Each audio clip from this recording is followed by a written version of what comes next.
Republic Bharat इस समय सैफ अली खान पर 72 घंटे के दौरान क्या क्या एक्शन हुआ, कैसे आरोपी को गिरफ्तार किया गया, इस पूरे मामले की इनसाइड स्टोरी अब बताने जा रहा है। सबसे पहले आपको बताएं, 15 तारीख के दिन यानी कि 16 तारीख की रात उसे कहा जाएगा, लगभग रात 2:30 बजे जब सैफ अली खान पर हमला किया गया। घर के अंदर सैफ अली खान मौजूद थे। वहां पर आरोपी कैसे दाखिल हुआ, फिलहाल इसकी जांच अभी चल रही है और आरोपी से पूछताछ भी लगातार जारी है। लेकिन आरोपी घर के अंदर दाखिल होता है, वहां पर नौकरानी से उसकी झड़प होती है, बाथरूम में जाकर वो छिपा रहता है, फिर वहां पर नैनी आवाज लगाती हैं, तब तक वहां पर सैफ अली खान दाखिल होते हैं जिन पर हमला किया जाता है। लगभग 5 से 6 बार चाकुओं से हमला किया गया सैफ अली खान पर, जिसके बाद वो गंभीर रूप से घायल हो गए। 2 जख्म उनके काफी गहरे थे, जिसको देखते हुए डॉक्टरों ने उन्हें हॉस्पिटल में एडमिट किया और उस चाकू के टुकड़े को भी निकाला जो सैफ अली खान के इस रीढ़ की हड्डी में फंसा हुआ था। अगर वो जो चाकू है थोड़ा सा भी अंदर और जाता तो शायद सैफ अली खान की जान भी जा सकती थी। डॉक्टरों ने यह भी कहा कि शरीर के कई ऐसे अंग हैं जो शायद वो काम भी करना बंद कर देते हैं। उसके बाद लगभग 3 दिन तक लगातार देखिए पुलिस तलाश करती रही। 3 दिन तक पुलिस ने देखा कि आखिर आरोपी कहाँ कहाँ छुपा हुआ है, सीसीटीवी फुटेज खंगाले। उसके बाद आरोपी तक पहुंची मुंबई पुलिस। इस समय देखिए हम वहीं पर खड़े कि आखिर आरोपी की आखिरी लोकेशन कहां पर देखी गई, कैसे आरोपी को गिरफ्तार किया गया। यह है मुंबई का ठाड़ी इलाका, यानी कि सैफ अली खान के घर से 36 किलोमीटर दूर जहां पर हम खड़े हैं, जहां पर आरोपी छिपकर बैठा था। ये देखिए, ये जो है पूरा ये लेबर एरिया है, यहाँ पर कंस्ट्रक्शन का काम जो चल रहा है, यहाँ पर वही मजदूर रहते हैं। लगभग 500 से 1000 की संख्या में ये मजदूर यहाँ पर रहते हैं। आरोपी ने इस जगह को चुना, फिर आरोपी जो है यहाँ पर आकर छुप जाता है। आरोपी इन घने जंगलों के बीच चला गया।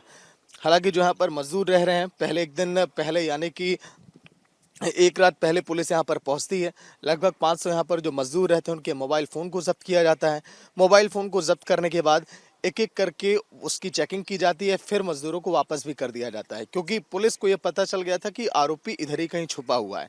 एक बड़ी बात आपको बताऊं, आरोपी जब लगातार टहल रहा था, घूम रहा था, कपड़े बदल रहा था, तो कई जगहों पर उसने गूगल पे से अपने पैसा भी पे किया था।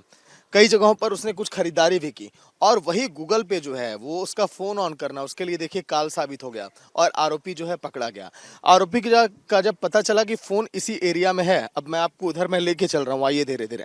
इस पूरी कहानी को देखिए बहुत बारीकी से मैं आपको इसीलिए बता रहा हूँ ताकि आप समझ पाएं कि हाँ 72 घंटे में क्या कुछ हुआ है। देखिए, ये जो जंगली एरिया है, इसी में आरोपी जाकर छुपकर बैठा था। इन्हीं रास्तों से लगभग 50 मुंबई पुलिस के लोग यहाँ पर पहुंचे। उन्होंने इन जंगलों में लगातार गश्ती की। 8 घंटे तक पूरा सर्च ऑपरेशन चला इन घने जंगलों में। फिर उसके बाद कहीं देखिए आरोपी को जो है गिरफ्तार किया गया। सोचिए आप, इन रास्तों से देखिए चल पाना भी कठिन है और आरोपी ने इसी रास्ते को इसीलिए चुना ताकि किसी की नज़र यहाँ पर ना पहुँच पाए। यहाँ पर जो बाहर से आए हुए मजदूर हैं वो यहाँ पर काम करते हैं। यही नहीं, मुंबई पुलिस अब यहाँ पर रहने वाले लोगों की भी जांच अब कर रही है कि आखिर जो लोग यहाँ पर रह रहे हैं क्या वो उनके पास वैलिड आईडी कार्ड है कि नहीं। क्योंकि एक बड़ी बात जो इस पूरे मामले में सामने आई, जो आरोपी था वो बांग्लादेश का रहने वाला है, वो घुसपैठिया है और घुसपैठिए पर लगातार बीजेपी की सरकार इस समय कड़े कदम उठा रही है, उनकी गिरफ्तारी की बात कह रही है।